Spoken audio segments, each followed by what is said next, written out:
जी बताइए कहाँ तक हो गया? क्वेश्चन में है ना हमारे और कुछ क्वेश्चन इसमें का टूल बना ऑडिट रिपोर्ट के लिए टूल्स बताए थे सर। टूल्स टूल्स कोई डाउट हो किसी को पूछ लो, कोई अच्छा पड़ा हो।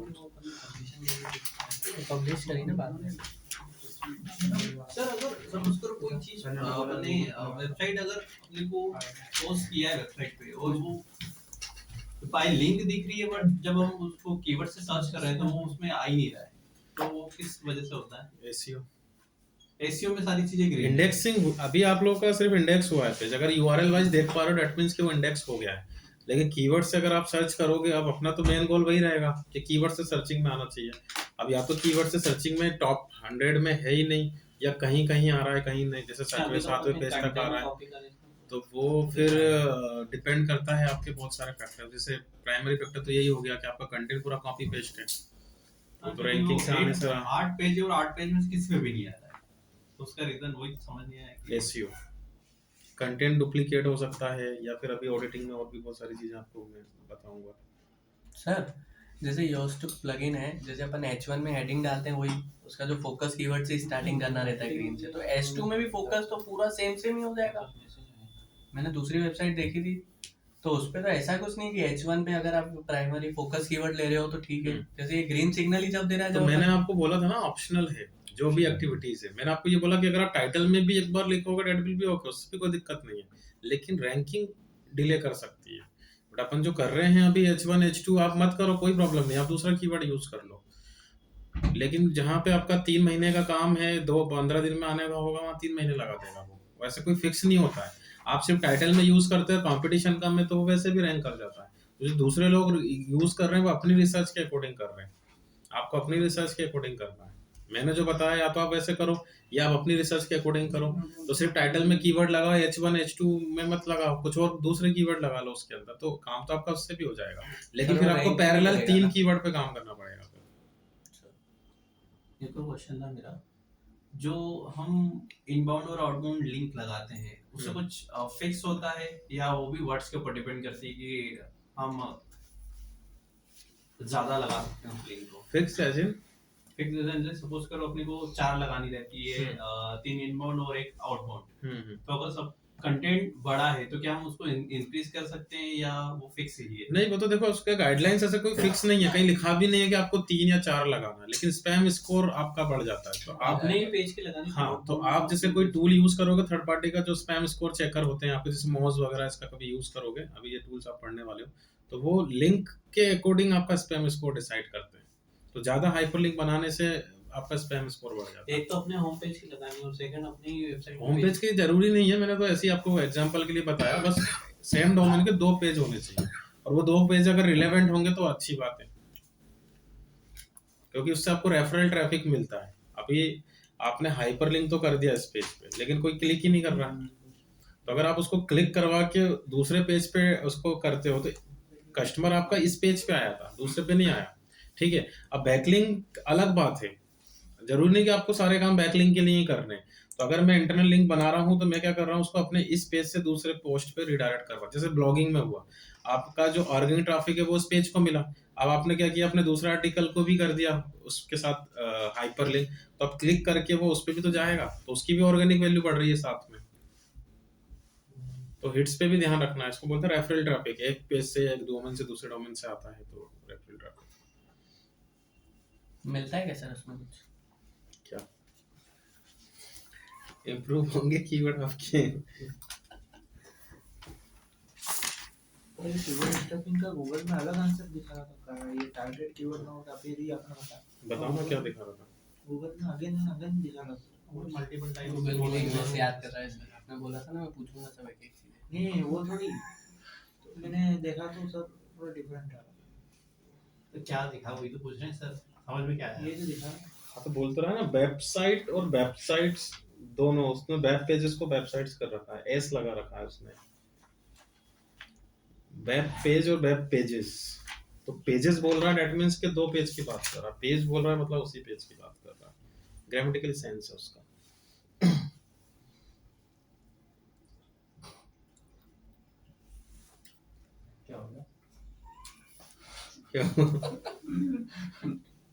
कंफ्यूज हो गया सर। थोड़ी गर्मी लगी। थोड़ी बस ऐसे चालू करें पक्का। जैकेट उतार रहा है अरे मारे मुझे कोई दिक्कत नहीं, कल क्लास नहीं हुई तो रिस्क हो जाएगा आप लोगों के लिए। अभी तबीयत खराब लग और कुछ पूछना है किसी को? क्वेश्चंस दिए थे मैंने, ठीक है। कितने हो गए थे? अपना रिलेटेड टू टाइम हो गया था, ये हो तो गए थे ये क्वेश्चन। तो सारे हो गए थे। तो आपने एसईओ वाले जो क्वेश्चन है टूल दिए थे वो कितने दिए थे एसईओ के? वो भी आपके इसी से ही है, आगे के पढ़ लेना, पढ़ते रहो, मैं अपन रख लेंगे कल सेशन का।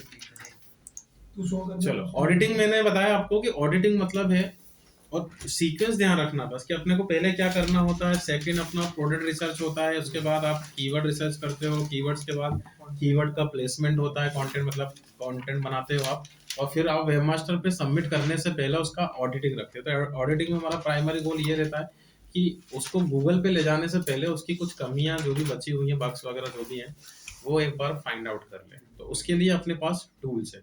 टूल्स का लगभग सभी का वर्क एक जैसा ही होगा। जैसे मैंने आपको कीवर्ड प्लानर में बताया था कि आप जितना चाहो कोई भी कीवर्ड टूल यूज कर लो, सब रिसर्च तो एक ही देते हैं।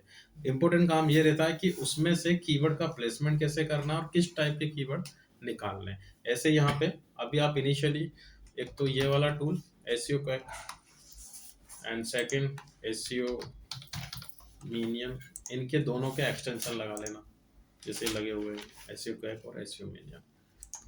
सिंपली इंस्टॉल क्रोम करना और यहाँ से ही आपका सेट हो जाएगा। और तीसरा अगर पैरेलल लेना चाहें तो स्मॉल एसईओ टूल।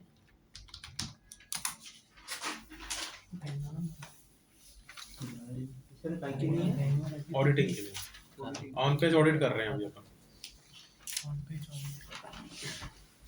इनको भी वेबसाइट में ऐड करना है? नहीं, ऐड नहीं करना, ये ब्राउजर में आपको लगाना है।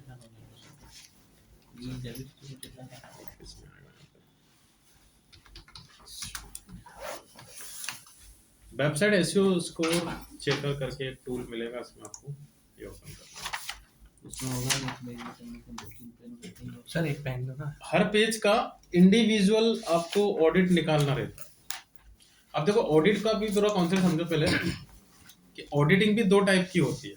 लेट सपोज जैसे मैंने अभी आपको ये दिया, तो सबसे पहले क्लाइंट आपको अप्रोच करेगा, है ना। अभी अपने पास वर्क ही नहीं आया, अब हम इससे बात कर रहे हैं भाई कितना क्या कैसे क्या चार्जेस वगैरह होंगे। तो आप जब उसको प्रपोजल सेंड करते हो तो उस टाइम पे हम साथ में एक ऑडिट भी देते थे।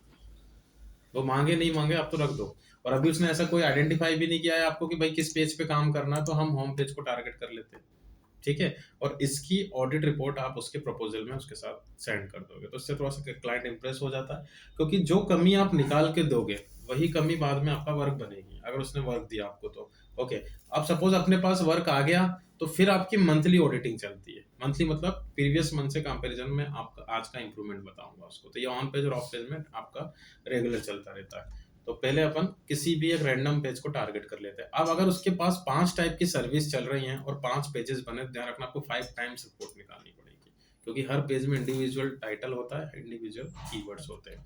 ओके, हम होम पेज की बात करते हैं।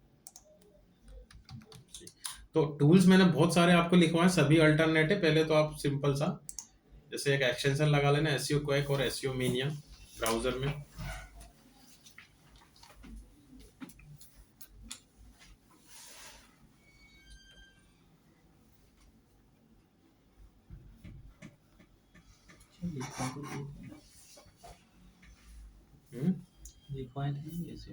हाँ लिखवाए ना, ये एक्सटेंशन लगा लेना आप, और जिस पेज पे भी आपको रिपोर्ट निकालनी है उस पे इसको लॉन्च कर देना यहाँ से ब्राउजर में। एक्सटेंशन आपको लगाएंगे, बस क्लिक कर दो। एक बेसिक आपको ओवर भी दे रहा है कि गूगल में इसके 35 पेज इंडेक्स हो गए, बीइंग में इतने हो गए, आप इस पे क्लिक करना डायग्नोसिस पे, एक सिंगल पेज में आपको रिपोर्ट जनरेट करना। सब कुछ वही है। जैसे टाइटल आपको पता है कितने का होता है, 70 का इसका टाइटल उसने कैलकुलेट कर दिया, 47 का बना हुआ है।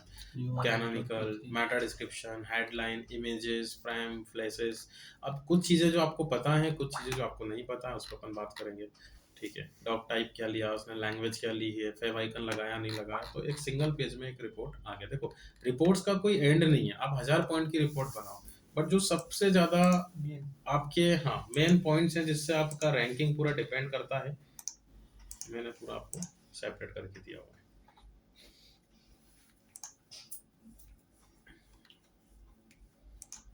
ये रिपोर्ट है ना आप लोग के पास, सभी के हाँ पास? जी, तो इसमें देखो ऑन पेज ऑडिट में आप जाइएगा, ये 20 पॉइंट्स, ये तो करने ही करने हैं। इसके अलावा जो लगे वो आप करो, कोई प्रॉब्लम नहीं है, लेकिन ये मिनिमम ये 20 पॉइंट्स पे आपको काम करना है। अब अगर हम टूल चेंज करते हैं, टूल से कोई फर्क नहीं पड़ रहा। देखिए अब मैं इसका यही रिपोर्ट इधर से निकालूं,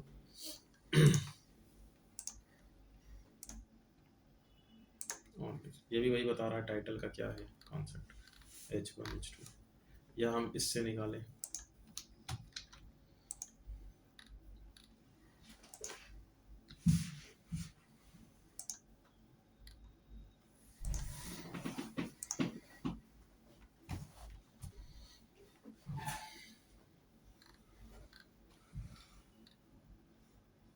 ये भी वही बता रहा है। आपको पॉइंट्स ध्यान रखना है। अब एक एक करके समझते हैं। पेज टाइटल बता चुका हूं मैं आपको, 7-0 का होता है। हमें सिर्फ ये 2 कॉलम पे काम करना, रिमार्क एंड स्टेटस, ठीक है, ये तो कॉमन है। तो अब इसका यहाँ पे देखिए, इसने जो बताया आपको रिपोर्ट में कि जो टाइटल है इसका वो 747 कैरेक्टर्स का, तो पूरी तरीके से सही भी नहीं है और गलत भी नहीं है, तो हमने उसको एक स्कोर दे दिया एवरेज का, वो लिख दिया वहाँ पे नीड्स इम्प्रूवमेंट। अब आप वहाँ पे ये मत लिखना कि इट शुड बी इन 7-0 और ये वो खुद ही कर लेगा, ठीक है, अपने को सिर्फ हिंट देनी है उसको, बाद में अपने पास ही आना है काम। सेकंड है इनलाइन CSS। क्या होती है CSS, कौन बताएगा? लैंग्वेज होती है CSS। सुना नहीं है? सुना है किसी ने? बताओ फिर। CSS लैंग्वेज में यूज होता है ना, हम्म। प्लेसमेंट को करना रहता है शायद। आपकी वेबसाइट में जो डिजाइनिंग पार्ट दिखता है ये CSS का ही पार्ट होता है। डेवलपर उसको ही बोलते हैं क्या? डेवलपर तो सब किसी भी चीज का हो सकता है, CSS का स्पेसिफिक बता रहा हूँ मैं आपको कि वेबसाइट के अंदर जो क्लासेस या आपके एलिमेंट्स या जो भी डिजाइनिंग है, most of the cases CSS उसको कवर करता है, ठीक है। UX हो गया, UI हो गया, आपका यूजर इंटरफेस बनाना, ये सब पूरा CSS का पार्ट होता है। अब इसमें देखिए आप कि SEO में क्या इसका नेगेटिव इम्पैक्ट होगा। जैसे सपोज अभी वेबसाइट देखने में बहुत अच्छी लग रही है आपको, ठीक है, लेकिन लोडिंग का अपने को ध्यान रखना पड़ता है। एक यूजर जिसने अपलोडिंग स्पीड समझो, एक यूजर कुछ सर्च करता है गूगल पे और सर्च करने के बाद किसी रिजल्ट पे विजिट करेगा, तो विजिट करने के बाद कितने टाइम में वो पेज लोड हो रहा है, दैट इज लोडिंग स्पीड, ठीक। तो CSS क्या करता है, आपकी लोडिंग स्पीड को स्लो कर देता है अगर आप बहुत ज्यादा CSS यूज करोगे उसके अंदर। जैसे आपको देखिए मैं एग्जांपल दिखा रहा हूँ, अभी डेस्कटॉप में अच्छा लग रहा है, अगर मैं इसको मोबाइल वर्जन पे कर रहा हूँ, ओवरलैप कर रहा है एलिमेंट, तो अब मोबाइल में इसके कीवर्ड रैंक नहीं कर रहा, डेस्कटॉप में कर जाएंगे अगर सब कुछ और सही रहा तो आपको ये ध्यान रखना है कि उसमें अनयूज्ड फाइल तो नहीं है CSS की, अगर हैं तो उसको डेवलपर से रिमूव करवाना है। कुछ चीज़ें जो आप नहीं कर पाओगे, कोडिंग वाला पार्ट बस आपको रिपोर्ट बना के देनी है, ओके। तो इसके लिए लोडिंग का और भी इश्यूज हो सकते हैं, जैसे आपका इमेज का साइज क्या है, ये एक रीजन हो सकता है, या आपका सर्वर कितना डाउन चल रहा है, सस्ती रैम खरीद ली आपने, वो भी एक लोडिंग का इशू हो सकता है। तो लोडिंग के लिए आप ऑल इन वन ये टूल यूज करो, ये सभी फैक्टर्स बता देगा आपके। GT matrix and second Google page speed, ये 2 टूल यूज कर लो आप। या तीसरा है Google light house, overall loading आप चेक कर सकते एक और कौन सा है? जेटी में हो। गूगल पेज स्पीड, गूगल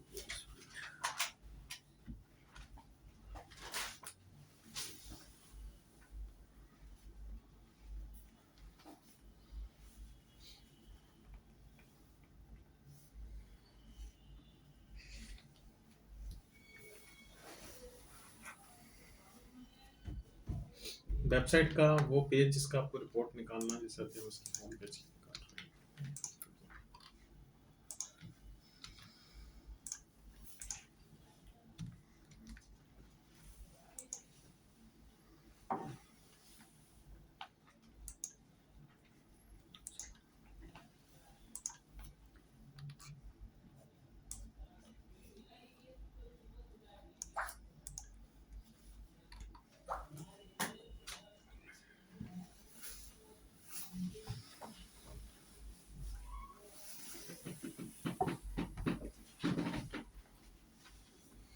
किसी भी वेबसाइट की निकाल सकते हैं।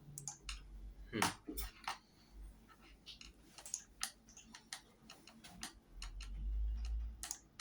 और देखो मोबाइल में इसका परफॉर्मेंस स्कोर आ रहा है 47 और डेस्कटॉप में 93। तो कम से कम 85 प्लस तो आपको रखना पड़ेगा इसको। अब ये सभी पॉइंट्स को लेकर चलता है। जैसे हम अभी CSS की बात कर रहे थे, तो अनयूज्ड जावास्क्रिप्ट भी है इसके अंदर और CSS भी है। ठीक है, ये CSS का पार्ट है पूरा, यहाँ पे जो दिखा रहा है। इमेज का भी इशू आ रहा है। देखो ये जो इमेज है ये कहीं ना कहीं प्रॉब्लम कर रही है। इसमें कौन सी इमेज है, कंप्रेस करनी पड़ेगी।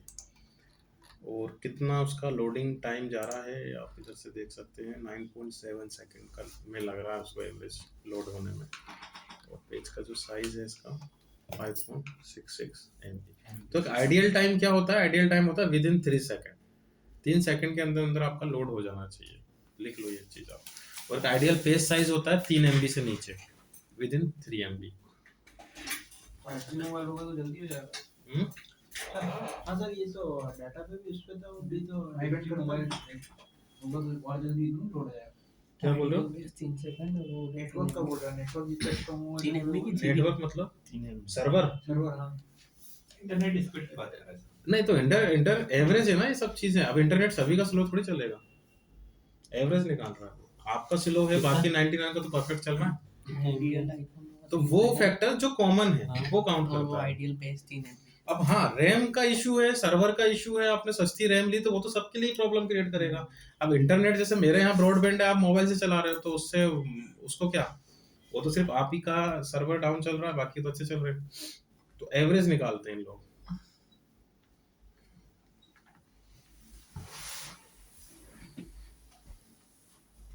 आइडियल पेज कितना होना चाहिए? 3 MB। 3 MB के अंदर हाँ चलेगा। और विद इन 3 सेकंड आपका लोडिंग टाइम होना और चाहिए। इनका कितना था? 5 के लगभग आ रहा है दोस्तों। लोडिंग टाइम भी 9.7 है। बट ऐसा कोई फिक्स नहीं है। देखो ये मैं आपको बता तो रहा हूँ एक आइडियल टाइम, लेकिन ये हाइपोथेटिकल है, ऐसा कोई फिक्स नहीं है। रीजन अभी एक समझना इसका सॉलिड कॉन्सेप्ट कि आपका कंपटीशन हमेशा एसईओ में आप ही की फील्ड से होता है। जैसे सपोज अभी मैं यहाँ पे डिजिटल मार्केटिंग का कीवर्ड सर्च कर रहा हूँ, तो ये ऑलमोस्ट सब डिजिटल मार्केटिंग वाले ही आएंगे और सब सर्विस इंडस्ट्री। अब ई कॉमर्स की किसी भी वेबसाइट का आप लोडिंग स्पीड चेक करना, उनका 15-20 सेकंड से ऊपर निकल जाता है। कंटेंट ज्यादा रहता है। ठीक है, तो अब उसमें फ्लिपकार्ट का अगर 15-20 सेकंड आ रहा है तो उसको कोई प्रॉब्लम नहीं है उस चीज से। रीजन क्योंकि अमेजोन का भी इतना ही है, मिंत्रा का भी इतना ही है। तो आपका कंपटीशन आप ही के ही कॉम्पिटिटर से होता है। तो हमें उस इंडस्ट्री को नहीं देखना, हमें अभी सर्विस इंडस्ट्री को अपनी फील्ड के। तो आप ये मान के चलिए कि आपके जो टॉप 10 आ रहे हैं इनमें किसका सबसे कम है, वही आपका गोल है। तो अपनी रिपोर्ट से ज्यादा इनकी रिपोर्ट निकालनी पड़ जाएगी आपको कि इसमें से एक बाहर होगा तभी आप अंदर आओगे। ओके, तो लोडिंग स्पीड आपको अपनी फील्ड का चेक करना। अगर यहाँ पे 2 सेकंड या 3 सेकंड एवरेज नीचे चल रहा है तो फिर आपको मैच करना पड़ेगा, अदरवाइज आपको फिर वो भार तो करेगा। और साइज का भी यही रहेगा। तो इधर आप देखिए, एक ये वाले पॉइंट आपका क्लियर हो गया, एक पेज साइज ये वाला क्लियर हो गया आपका पेज साइज, और इधर से हमने अनयूज्ड CSS का। तो कोई फाइल अगर आपकी वहां पे आई है तो देखो ये आप कर नहीं सकते हो, लेकिन आपका डेवलपर कर देगा ये। तो उसके लिए तो 2 मिनट का काम नहीं है, बस वो फाइल देखेगा और देखते से बता देगा और आपका इंस्टेंट वो उसको सॉर्ट आउट कर देगा। जैसे ये रिड्यूस अनयूज्ड CSS, तो ये 2 फाइल मैंने रिपोर्ट में मेंशन कर दी। रिपोर्ट तो देनी पड़ेगी। अगर यहाँ नहीं आ रहा है तो रिपोर्ट आपकी परफेक्ट है।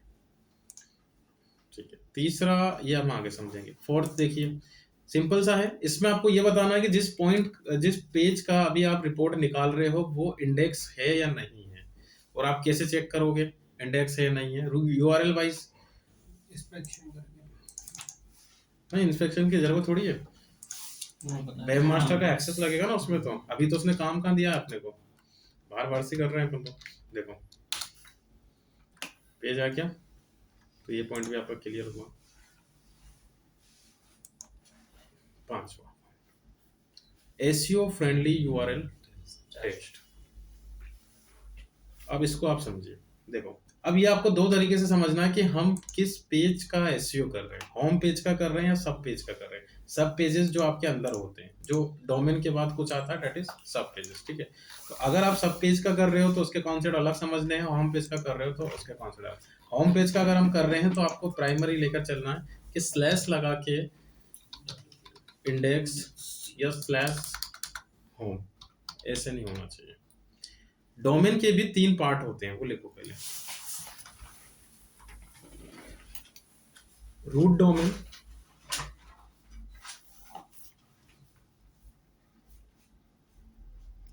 रूट डोमेन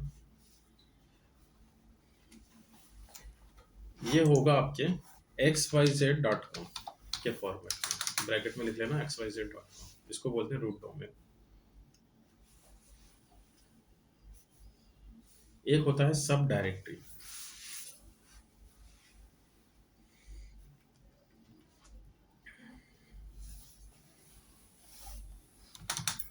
ये होता है xyz.com/abc के फॉर्मेट में, स्लैश लगा के जो आता है सब डायरेक्टरी होती है।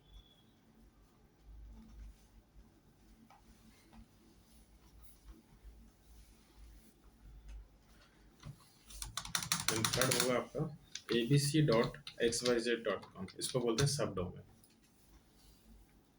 तीसरा है सब डोमेन, सब डोमेन एंड इसका फॉर्मेट बनेगा abc.xyz.com।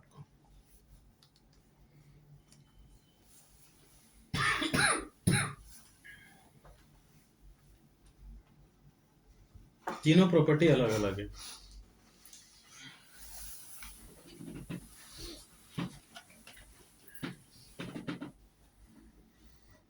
देखिए, तो अब डेवलपर क्या करते हैं, जब वेबसाइट, स्पेशली कोर की मैं बात कर रहा हूँ, वेबसाइट बनाते हैं तो एक स्लैश इंडेक्स करके सब डायरेक्टरी बनाते हैं और पूरा डेटा उस पर रखते हैं, टेस्टिंग वेस्टिंग एवरीथिंग सब उसी पे करके जाते हैं वो, और जैसे काम हुआ ऐसे छोड़ के चले जाते हैं।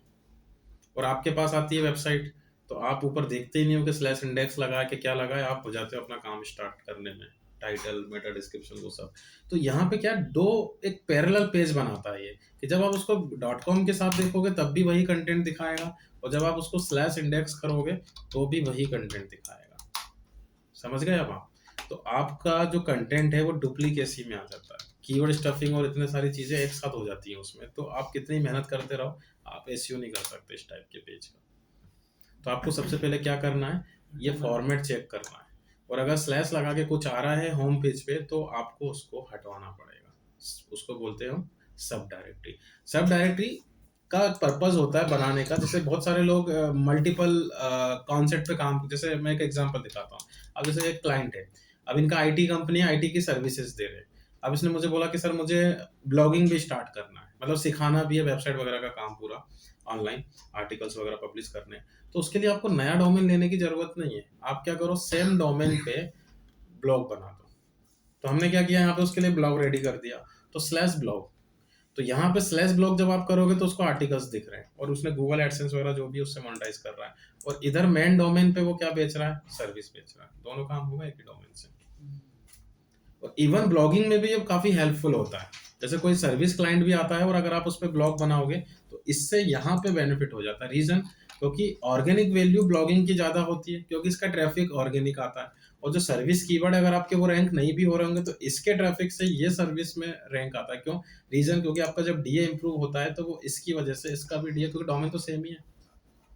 तो कुछ लोग तो क्या करते हैं, ऑन पेज में सर्विस वेबसाइट कीवर्ड सिर्फ ब्लॉग लगा के रैंक करवा देते हैं, उनको कोई बैकलिंक वैकलिंग कुछ भी नहीं करते वो। तो स्मार्टली आप कैसे कर सकते हो वो आपकी चॉइस होती है। ओके, तो इसकी हेल्प से ये रैंक हो रहे हैं कीवर्ड, तो इसको हमने बोला है सब डायरेक्टरी। बट इसका वेबमास्टर जब आप करोगे तो दोनों का सेम होगा, यानी कि इसका जो ट्रैफिक है वो इसी डोमेन पे आएगा वेबमास्टर में। तो सबमिशन आप एक भी कर सकते हो और अलग अलग भी कर सकते हो। अब एक होता है सब डोमेन, ये अपने आप में नई वेबसाइट हो जाता है। जैसे आप इसी का देखो परफेक्ट एग्जांपल आपको सामने दिखा रहा हूँ। आप डॉक्स यूज करते हो तो docs.google.com होता है, आप जीमेल यूज करते हो तो mail.google.com होता है। अभी आप वेबमास्टर यूज कर रहे हो webmaster.google.com, analytics.google.com। तो गूगल क्या क्या रहा है, एक ही डोमेन पे काम कर रहा है, लेकिन उसने उस डोमेन के पार्टीशन कर दिए, एक नई नई वेबसाइट बनाता जा रहा है। तो इसको हम बोलते हैं सब डोमेन। तो 2 डॉट आपको दिख रहे हो कभी भी, सब डोमेन स्लैश इज सब डायरेक्टरी, और बिना डॉट और स्लैश का रूट डोमेन, और ये अपने आप में एक नई वेबसाइट हो जाती है सब डोमेन। तो आपको इसके लिए फिर एक नया वेब मास्टर पूरा सबमिट करना पड़ेगा। तो हम बात कर रहे थे यहाँ पे रिपोर्ट्स में सब डायरेक्टरी की, कि आपकी कोई सब डायरेक्टरी नहीं होना चाहिए, और वो किस फॉर्म में होती है वो भी मैंने आपको हिंट दे दिया, स्लैश इंडेक्स और स्लैश होम, और अगर है ऐसा तो उसको पोस्टपोन करो। जी सपोज करो हम ब्लॉग किसी सर्विस वाली वेबसाइट बनाएंगे, उसमें ब्लॉग ऐड करें, तो वो ब्लॉगिंग वाला पार्ट उसके लिए भी यूज कर सकते हैं कि हम मल्टीपल जगह को टारगेट कर रहे हैं। नहीं, अभी जैसे ये देखो, आपके जो वर्डप्रेस होता है ना, उसमें ब्लॉग बनाने की जरूरत नहीं पड़ती, क्योंकि उसमें डिफॉल्ट ऑप्शन होता है ब्लॉग का। सीएमएस में वर्डप्रेस ब्लॉगर आपने देखा, पेज भी दिया और ब्लॉग भी दिया।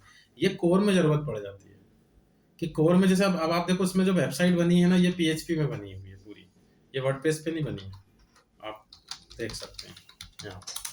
तो अब ब्लॉगिंग करे तो करे कैसे? Blogging most of the WordPress handle करता है, तो उसी सेम डोमेन पे वर्डप्रेस इंस्टॉल कर दिया। अब ब्लॉग वाला सेक्शन वर्डप्रेस में बना हुआ, तो एक साथ 2 प्लेटफॉर्म यूज हो रहे हैं। देखो ये वर्डप्रेस पे बना है। अब आप वर्डप्रेस पे ही वेबसाइट बनाए होते तो फिर ये स्लैश ब्लॉग लगाने की जरूरत ही नहीं पड़ती। वर्डप्रेस में तो ब्लॉगिंग का फीचर पहले से ही है ना।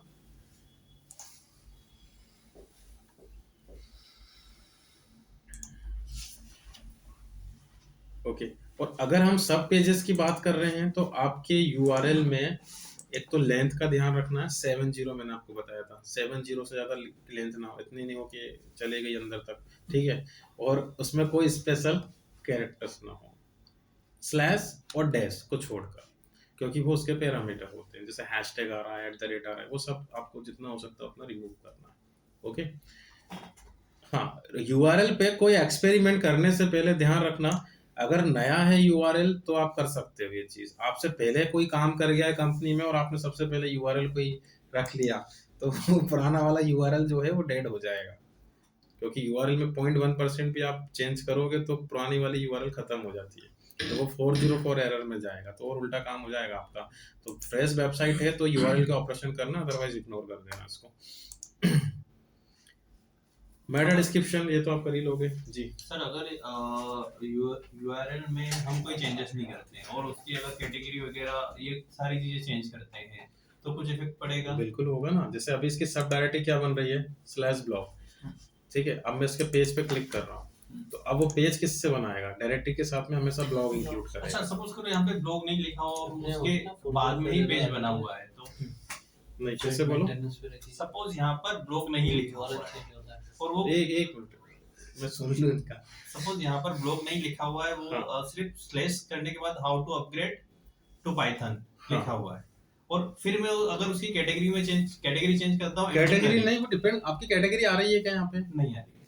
अगर कैटेगरी का नाम आ रहा है, जैसे आपने वहाँ पे एसईओ टिप्स नाम की कैटेगरी बनाई वर्डप्रेस में, और वो कैटेगरी के अंदर आपको ले रहा है, जैसे एसईओ डैश टिप्स पहले ये ले रहा है, या वो ऐसे ले रहा है एसईओ टिप्स, फिर उसके अंदर ये यूआरएल जनरेट हो रही है, तो वो कैटेगरी के अंदर इसकी हायरार्की बना रहा है। तो फिर देखो, आप इसको बोलते हैं ब्रेड क्रम्स एरर, बाद में बहुत दिक्कत आती है इसकी। तो आप अगर इस कैटेगरी को डिलीट करोगे, कैटेगरी का नाम चेंज करोगे, तो ये आगे की जितनी भी यूआरएल थी सबको लेके जाएगी अपने साथ। और अगर आपकी, जैसा आप बोल रहे हो कि कैटेगरी नहीं आ रही, जो कि पॉसिबल नहीं है वर्डप्रेस के अंदर, अगर ये नहीं आ रही है तो फिर आपका वहाँ पर सर वो ऑप्शन देता है ना कि आप क्या क्या चीज उसमें ले सकते हो। नहीं, वो मैंने बताया ना, परमालिंक बनाने का ऑप्शन आपको फिर हेड सेक्शन में उसमें मिलेगा, सेटिंग्स में। तो अगर वहां से उसको रिमूव किया हुआ है तो वो फिर पॉसिबिलिटी है या नहीं है उसकी? एक मिनट में पहले इन बाकी लोगों को ऑप्शंस दिखा देता हूँ।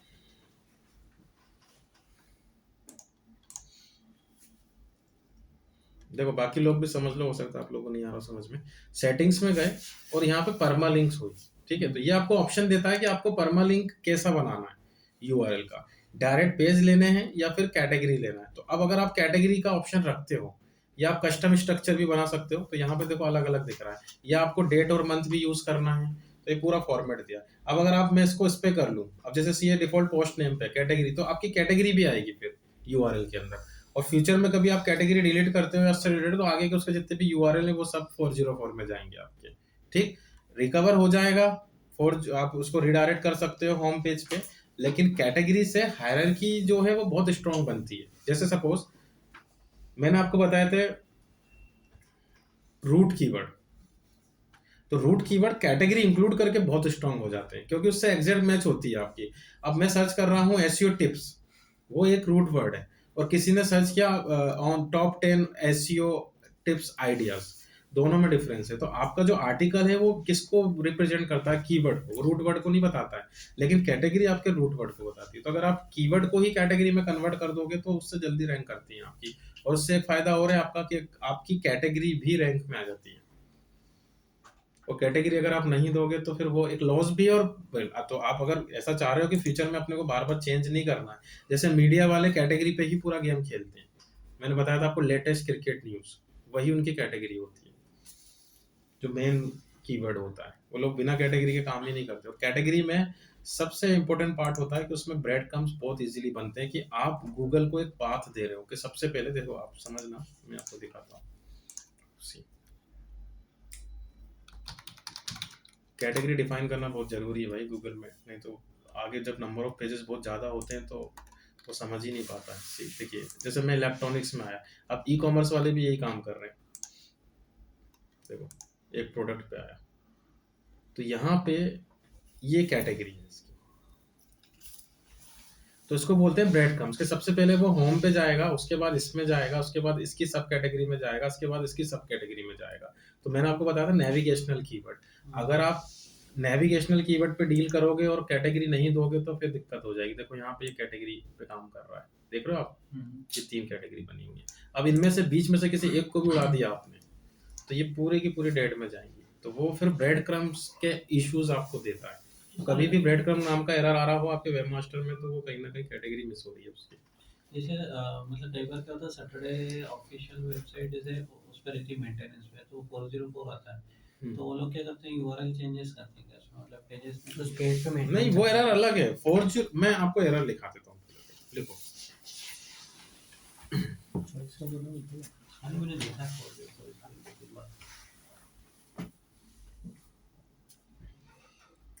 इसको बोलते हैं 3x 4x और 5x, न्यूमेरिक में लिखना 3x 4x and 5x।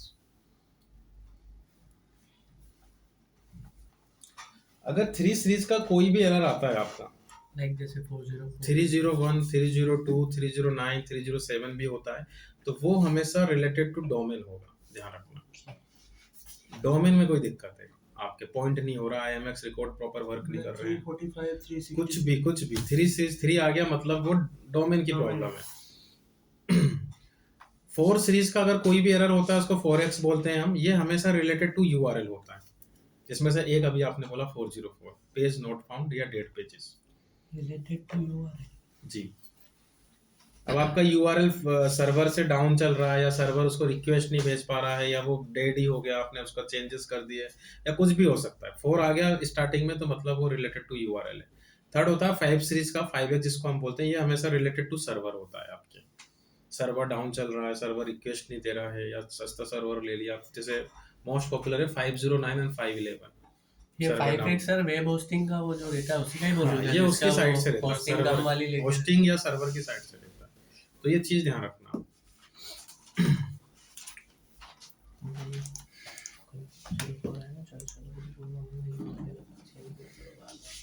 Meta description ये आप कर लोगे, मेटा कीवर्ड आप कर लो। अब मेटा कीवर्ड देखो वर्डप्रेस में तो रहता ही नहीं है ऑप्शन, तो कोर में आप लगा सकते हो, और गूगल इसको सपोर्ट करता नहीं, तो आप उसके हिसाब से इसको देख लें। अब नई चीज है आपके लिए कैनोनिकल टैग।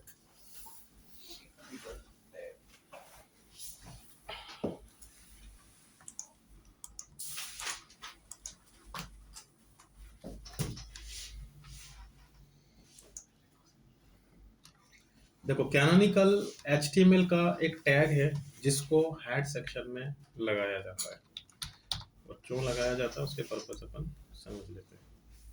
हेड सेक्शन में आप इसको कहीं भी लगा सकते हैं, और ये इसका कुछ फॉर्मेट बनेगा। तो पहले तो आप इसका फॉर्मेट लिख लो, लिख लीजिए। अच्छा ये फॉर्मेट है क्या है? टैब लिंक, टैग का नाम है link attribute REL relevant is equal to canonical space, एक और एट्रीब्यूट है HREF इज इक्वल टू उसके अंदर यूआरएल डालनी है आपको। सर आपने बताया था शायद क्या था? नहीं, नो डब्ल्यू वाला सीन था शायद ये। क्या एंकर टैग रिडायरेक्शन? नहीं, कैनोनिकल।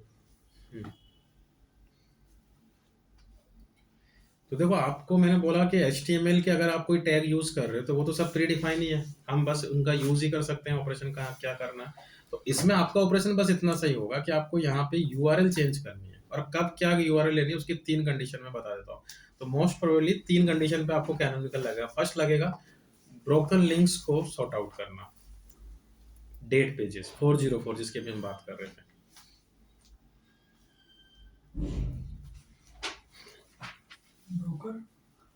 ब्रोकर नहीं, ब्रोकन बोला क्या? हाँ, ब्रोकन। डेट लिख लो आप, डेट पेजेस।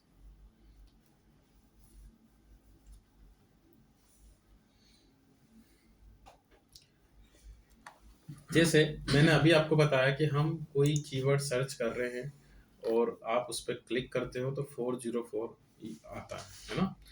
तो सपोज मैंने ये पेज डिलीट कर दिया अपना, और वो पेज अभी गूगल पे भी आ रहा है, तो जब कस्टमर उस पर क्लिक करेगा तो 404 का जनरेट करेगा। जैसे सपोज मैंने आपको एक बताया था कि अगर अपना कोई पेज बना है तो उसको इंडेक्स होने में अप टू 45 डेज का टाइम लगता है यहाँ पर आने में, और उसी बीच में अगर आप उसको डिलीट कर देते हो तो वो हटेगा भी नहीं इंस्टेंट, हटने में भी उसको अप टू 45 डेज का टाइम लगेगा, गूगल अपने तरीके से हटाएगा उसको। ओके, तो अब अगर आपको उसको जल्दी हटाना है तो 2 तरीके आपके पास, या तो आपके पास वेब मास्टर होना चाहिए, और वेब मास्टर में कौन सा ऑप्शन है वो भी मैं दिखा देता हूँ आपको।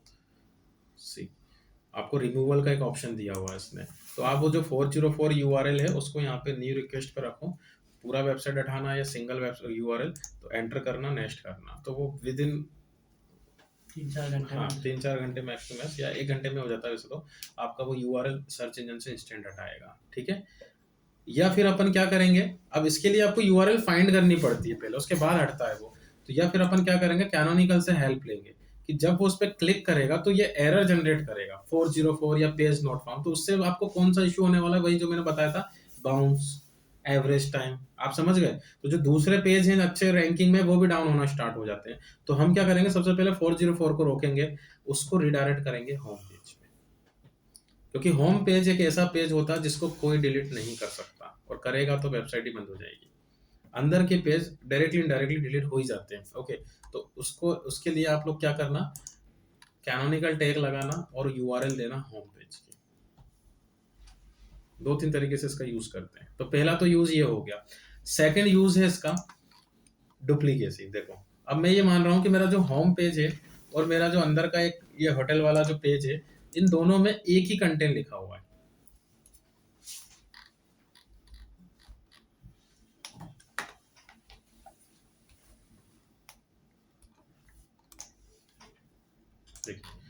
इन दोनों में एक ही कंटेंट लिखा है, तो आपको ये देखना है कि इसमें से डुप्लीकेट किसको मानना है। अब अगर गूगल को ये पता लगा क्रॉलिंग के टाइम पे कि दोनों में एक ही कंटेंट लगा, तो वो तो पेनल्टी लगाएगा, और दोनों में से एक भी पेज आपका रैंकिंग में नहीं आएगा।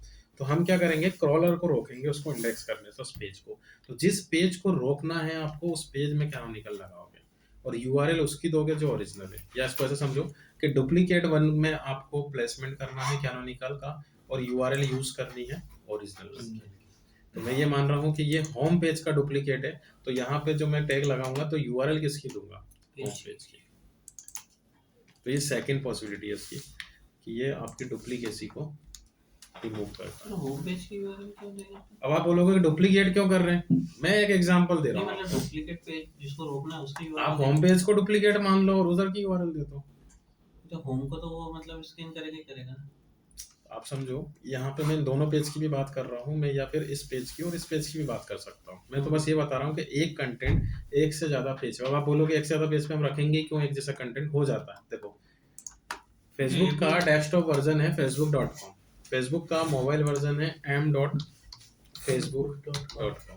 अब हो जाएगा, ये मोबाइल के लिए उसने अलग से वर्जन बनाया, लेकिन दोनों को जब आप ऑपरेट करोगे कंटेंट सेम ही दिखेगा। अभी गूगल का एक और चलता है AMP, जब आप AMP लगाओगे एक्सीलेटेड मोबाइल पेजेस, तो वो और लाइट वेटेड, जैसे मीडिया वाले मोबाइल के लिए AMP यूज करते हैं और डेस्कटॉप के लिए डेस्कटॉप वर्जन यूज करते हैं, तो उनका जो है .amp करके पेज बनता है, और और उनका .com करके भी पेज बनता है, लेकिन कंटेंट दोनों पे सेम दिखता है। तो उस टाइम पे अगर आपने कैनोनिकल नहीं लगाया तो वो डुप्लीकेसी में रख लेता है दोनों को। तो पहले ही लगा के रखो। तो सेकंड पॉसिबिलिटी क्या है कि मैं जिसको डुप्लीकेट मान रहा हूँ उसमें प्लेसमेंट करूंगा और यूआरएल ओरिजिनल बन के दूंगा। ये इसका सेकंड टाइप है। अब तीसरा टाइप जो है इसका, ये सबसे इंपॉर्टेंट है। देखिए सर मेरा यहाँ पे क्वेश्चन है, हम्म। अगर सपोज करो हम डुप्लीकेट कंटेंट को बाहर से उठा के भी यूज कर रहे हैं तो वहाँ पे भी अपने को ये लगाना पड़ेगा। बाहर कहाँ? बाहर सपोज करो कि ये वेबसाइट है, किसी मैं इसी कंटेंट को दूसरी वेबसाइट पे भी ले रहा हूँ। नहीं नहीं नहीं नहीं, कैनोनिकल डोमेन के लिए वर्क करता है, 2 पेजेस के लिए वर्क करता है, 2 डोमेन के लिए कभी वर्क नहीं करता है। डोमेन की बात नहीं करता है। सिर्फ एक सिंगल डोमेन। तो मैं पेज आप एक सेम डोमेन के मल्टीपल पेजेस की बात कर रहा हूँ, मतलब वो स्पेशली एक ही डोमेन के लिए ऑपरेशन हो रहा है। अब आप अगर किसी दूसरे से कंपैरिजन करो कि मैं किसी दूसरी वेबसाइट से लेके आऊँ तो वर्क नहीं करेगा। आप ही की वेबसाइट पे ऑपरेशन हो रहा है सब, क्योंकि ये ऑन पेज का पार्ट है, ध्यान रखना।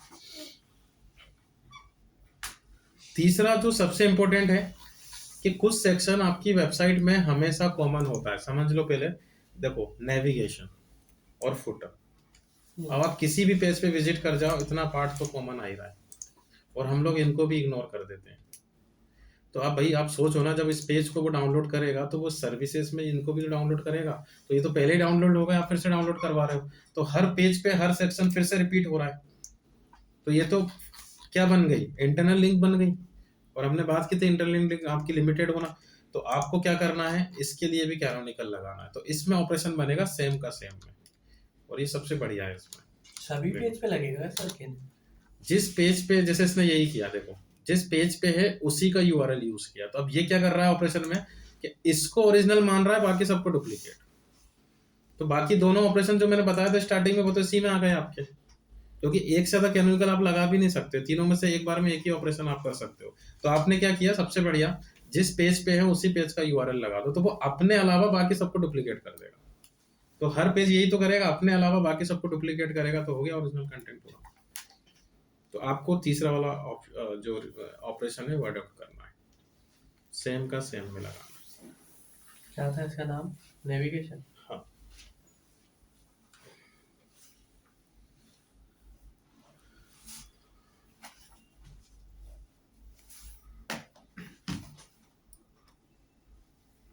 सर दूसरा क्या था?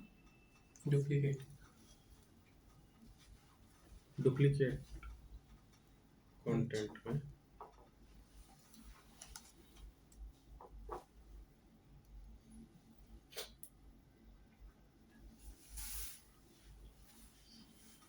तीसरा ही लगाना है आपको।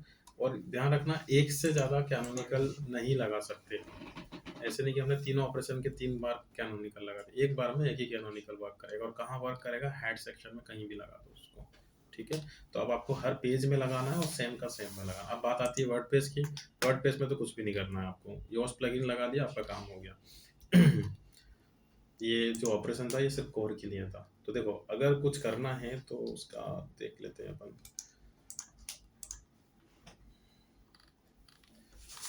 इसमें जो आप करोगे,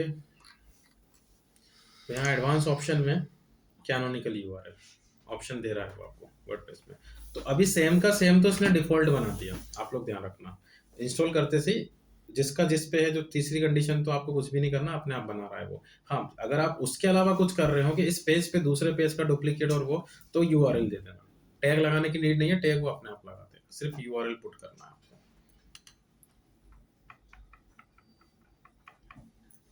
कुछ भी नहीं करोगे तो सेम का सेम वाली कंडीशन बना देगा। और अगर आपको डुप्लीकेट रखना है कि इस पेज का डुप्लीकेट है, उसका है, जो मैंने सेकंड कंडीशन बनाई थी, तो वो यूआरएल दे देना इसमें। और अगर फर्स्ट कंडीशन बना रहे हो तो फिर आप या तो सभी में होम पेज की यूआरएल देना, नहीं तो फिर एक प्लगइन आता है सबसे बढ़िया 404 रिडायरेक्ट, तो वो मैनुअल करने की जरूरत ही नहीं है, प्लगइन आप अपने आप कर देगा। 404 रिडायरेक्ट तो प्लगइन डाउन इंस्टॉल करें सर। इंस्टॉल कर दो, तो डेट पेजेस ऑटोमेटिक आपके होम पेज पे आ जाएंगे। इसमें मैनुअल करना पड़ता है, उसमें अपने आप ही हो जाएगा। वो आपसे डेस्टिनेशन पूछेगा बस कि किस पेज पे रिडायरेक्ट करना है, तो आप होम पेज कर देना, वैसे डिफॉल्ट होम पेज ही रहता है उसमें। सेकंड वाला जो आप बता रहे, तो जो ओरिजिनल है उसका यहाँ लगा है, डुप्लीकेट जिसको मान रहा है, जिसको ओरिजिनल मान रहा है। इसको क्या मान रहे हैं हम, इसको हम ओरिजिनल मान रहे हैं। सॉरी डुप्लीकेट मान लो Duplicate मान लो। और यूआरएल ओरिजिनल की देनी है सेकंड कंडीशन में। ठीक है।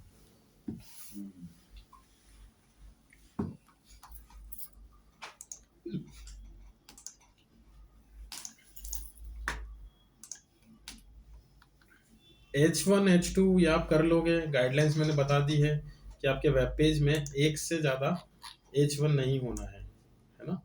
तो अब देखो ये इससे भी कर सकते हो आप, ये बता रहा है कुछ तो H1 दो बार इसने यूज़ किया है, वो भी 2 काउंट कर रहा है। H2 की मैंने बताया आपको कोई लिमिट नहीं है। तो आपको पॉइंट में बस ये ध्यान रखना है कि एक तो H2 होना है, H1 होना है, एक से ज़्यादा बार नहीं होना है। H2 आप रिपीट ले सकते हो लेकिन कीवर्ड की फॉर्म में भी तो होना चाहिए। अब इनने H1 H2 लगाया तो है लेकिन कीवर्ड जैसा कुछ साउंड कर नहीं रहा है ये। अब जैसे लिखा हुआ where do you want to go, ये तो कोई कीवर्ड हुआ नहीं। तो उसके लिए आप ये भी यूज़ कर सकते हैं, ये अच्छा है। सर ये आपने बनाई है website? कौन सी वाली? ये गोवा वाली। मैं अगर कोई वेबसाइट ओपन कर रहा हूँ सब मेरे ही वर्क रहते हैं उसमें। या तो इसमें आपने digital ही करी देखा, होगी ना सर ये कोडिंग?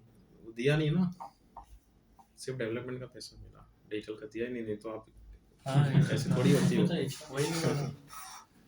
तो सर आप उसको बता तो सकते हो ना, आपका क्लाइंट है तो कि ये गलत है डेवलपर की नहीं करते हैं। अब जिनका माउथ पब्लिसिटी से बहुत ज्यादा बिजनेस होता है वो लोग नहीं करते। जैसे हर कोई इंटरेस्ट नहीं दिखाता है, अपने को ऐसा लगता है कि यार सामने लोग कितना नुकसान हो रहा होगा, फेसबुक पे एडवर्टाइजमेंट नहीं चला रहा है, लेकिन नहीं करता है कोई भी। अच्छा होगा उसका। नहीं दिमाग लगाते हैं, वो सोचते हैं कि चलो हमारा तो ऐसे ही अच्छा चल रहा है माउथ पब्लिसिटी से। नाम मात्र बना दी हुई वेबसाइट। अब जियो अपने इंटरनेट पे जो जाता है नाम से भी कि H2 ये आप कर लोगे। साइट मैप फ्लाइट में ये हम पढ़ चुके हैं, क्या यूज था इसका बताओ। पाथ बनाते हैं ना सर, एक ओवरव्यू में जाके स्लाइड में।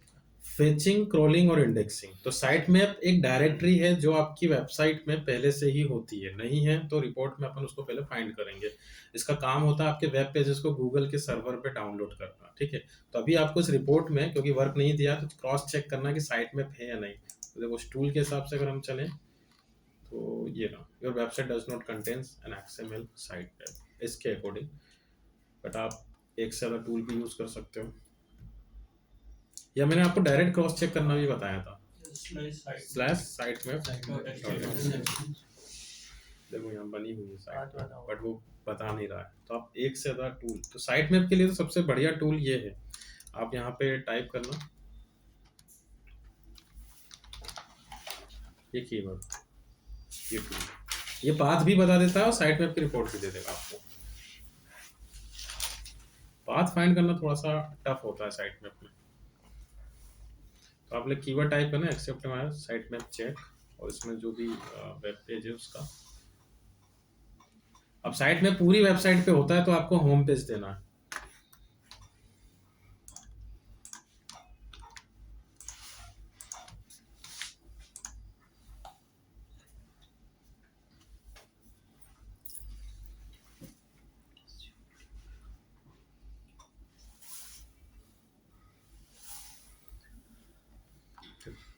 बात आ गया, मतलब है साइट में है ना, राइट कर दिया उसमें, वजह से पाथ भी बता दिया किस पाथ पे बनी हुई। आप चाहो तो यहाँ से क्रॉस चेक करो। और जो लोग वेब मास्टर यूज कर रहे हैं उनको भी ज़्यादा दिमाग लगाने की जरूरत नहीं है, इतना तो रहता ही है, इतना लिख देना है वहाँ पे सबमिट।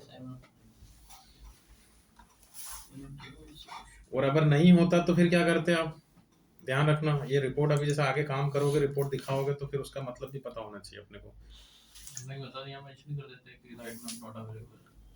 हाँ, अब नॉट अवेलेबल है ऐसे ऐसे उसने रेट कर दिया या नॉट अवेलेबल दिखा दिया तो फिर आपको साइट में बनाना पड़ेगा। फिर आपको पहले ये देखना है कि वर्डप्रेस है या CMS है। वर्डप्रेस है तो प्लगइन, कोर है तो मैंने उसके लिए टूल बता दिया था आपको, XML साइट में जनरेटर, वहां से डाउनलोड करो, रूट फाइल में उसको अपलोड करो। अपना असाइनमेंट भी किया था उसके ऊपर एक। इसमें बताओ क्या बताना है, इमेज में कीवर्ड लगाए या नहीं लगाए। तो वैसे तो देखो उसमें डायरेक्ट आपको दिख रहा है कि वो टाइटल का कि इमेज में एंकर टैग लगाया नहीं लगाया। हाँ, अब ये इमेज नहीं बता रहा है, ऑल इमेज है एट्रीब्यूट्स, ठीक है, अपन और इससे स्पेसिफिक निकाल देते हैं। ऐसे भी कर सकते हो आप, राइट क्लिक करके इंस्पेक्ट किया, या फिर ये वाला थोड़ा सा सही है इसके लिए, इमेज विदाउट ऑल टेक्स्ट तो 0 है, अभी नहीं होती तो यहाँ बता देता इमेज, तो हम यहाँ से डाउनलोड करके, या आप देख भी सकते हो। टोटली भी बता रहा है टोटल 21 इमेज साथ ले रहा है पूरी वो।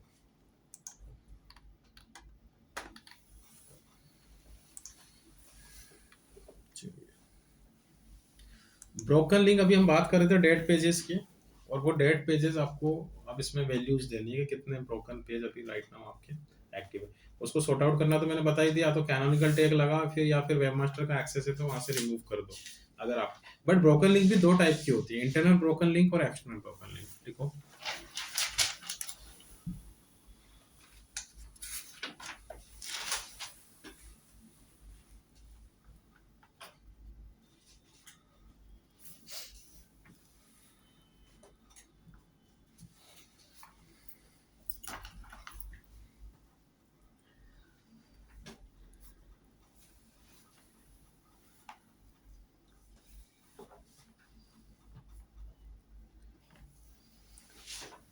अगर आप डायरेक्टली अपना कोई भी वेब पेज डिलीट करते हो, जैसे मैंने इस पेज को हटा दिया मेरे डोमेन के, और तो फिर ये 404 मतलब वही ब्रोकन लिंक्स में जाएगा, इंटरनल ब्रोकन लिंक्स। लेकिन अगर मैं इस पेज को किसी के साथ हाइपर लिंक करता हूँ, जो हमने बैकलिंक की प्रोसेस की थी कि फ्लिपकार्ट ने क्या किया, विकिपीडिया पे सबमिशन कर दिया। अब कल को अगर विकिपीडिया इस पेज को डिलीट कर देता है, भाई उसका पेज कर सकता है वो डिलीट जिससे उसने हाइपर लिंक किया है, तो ये एक्सटर्नल ब्रोकन लिंक्स में जाएगा।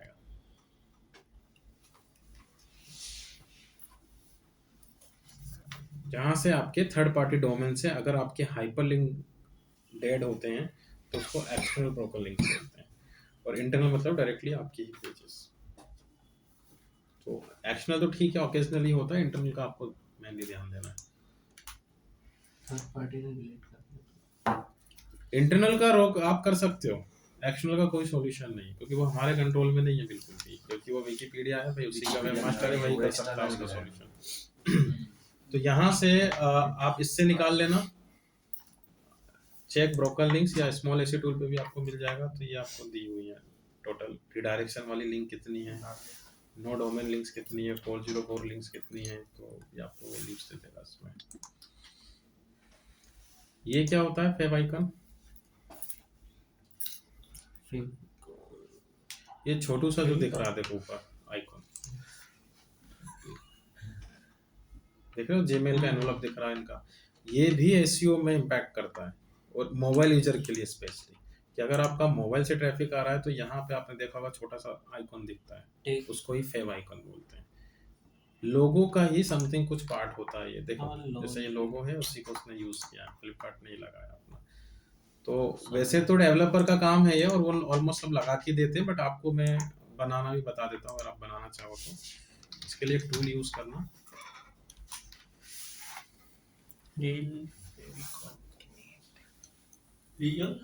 Few icon generator.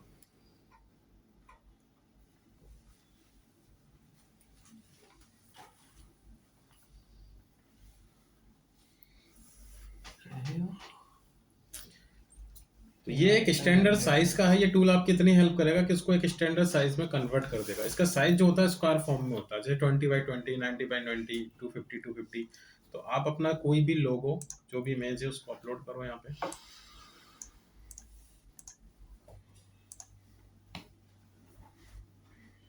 कितना क्या क्रॉप करना है वो क्रॉप कर लो उसको, कंटिन्यू बता रहा है आपको, ब्राउजर में यहाँ दिखेगा, सर्च में यहाँ दिखेगा, लास्ट में जनरेट। सर अगर लोगो जनरेट करना है तो लोगों के लिए मैं डिजाइनिंग टूल आगे बताऊंगा आपको। सी अब वेबसाइट कोर में है या सीएमएस में है वो देख लो। कोर में है तो कोडिंग में ऑपरेशन करना, सीएमएस में है तो आपका काम यहीं से हो जाएगा। तो कोई भी एक लाइन हेड सेक्शन में लगा देना, और अगर आप वर्डप्रेस पे कर रहे हो तो आप यहाँ से पूरा इसका पैकेज डाउनलोड कर लेना। तो अलग अलग साइज के आपको छोटे छोटे जनरेट करके दे देगा, और इस तरीके से आपको पुट कर लेना।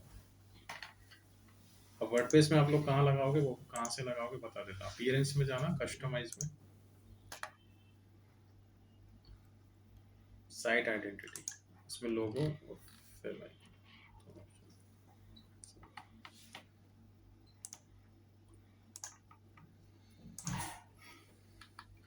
पीए आप कर लोगे, पेज साइज मैंने अभी बता ही दिया है। बाकी ये 2-3 ऑप्शन बचे हुए हैं रोबोट्स वगैरह के, ये अपन कर देते हैं। तो मैं एक असाइनमेंट आपको दे रहा हूँ, एक तो इस वेबसाइट का रिपोर्ट है ही सभी के पास, एक ऑन पेज ऑडिट निकाल के लाना होम पेज का, 20 पॉइंट्स का। जितने मैंने बता दिए ऑलमोस्ट सभी हो गए, सिर्फ रोबोट्स और उसको छोड़ दिया रिडायरेक्शन को। फेमस है और एक इस वेबसाइट का फिर से निकाल के लाना, 2 रिपोर्ट बना के लाना। डाउनलोड कितने में रिपोर्ट? डाउनलोड नहीं करना है, मैंने दे रखी है रिपोर्ट आपको, इस रिपोर्ट के अकॉर्डिंग आपको फॉर्मेट सेट करके लाना। इसी में मेंटेन करके आपको एक मेल करना मेल कर देना। है। अभी इससे क्लिनिक बहुत फेमस है सर इंदौर में। सर एक और साइट वो टीचर ब्रांड है उसका। अर्पित सर ने कराया, बोले इससे ही कराया मैं, इनका तो वाजिद सर अरे ने बहुत किया था, सही क्या बात बिजनेस कर है, रहे हो? बहुत सही बिजनेस है, ये है बहुत बहुत सही famous है बिजनेस इंदौर में। लेता है इनका यार। ये वन टाइम पेमेंट लेते हैं वो अलग है, लेकिन जो लाइफ टाइम का कंसल्टेंट होता है इनका, वो इनका प्रॉफिट होता है। बार बार जाओ, खुजली भी मछली होगी तो ऐसा लगेगा कि हो गया कुछ गड़बड़, चलो थोड़े बाल भी उड़ रहे हैं तो हेयर रेड तो जाओ। वो माली हो जाते हैं वो एक तरीके से, जब तक आपके पेड़ है पेशेंट में तो सर माली पैसा वही है ही ना, देंगे। डॉक्टर पेशेंट में तो पैसा है ही। मेडिकल लाइन में, मेडिकल लाइन में तो एक चीज का फायदा है कि आप कभी भी नेगोशिएट नहीं करते उस बिजनेस के अंदर, because of lack of knowledge. अब आप देखो ना, मेडिसिन हम लेने जाते हैं तो कभी ये नहीं बोलते भैया 5 रुपए कम कर लो, 10 कम कर लो, दे दे भाई, हेल्थ से बढ़ के कुछ भी नहीं है। अभी कर लेते हैं लेकिन हर कोई नहीं कर पाता है। कंपटीशन ज्यादा हो गया सर ऑनलाइन की वजह से। तो दवाई मजबूरी में खानी पड़ती है, मजबूरी है। और एवरग्रीन बिजनेस से हर किसी को नीड पड़नी ही पड़नी है। चलिए, तो आप यहाँ तक इसको बना के लाओ।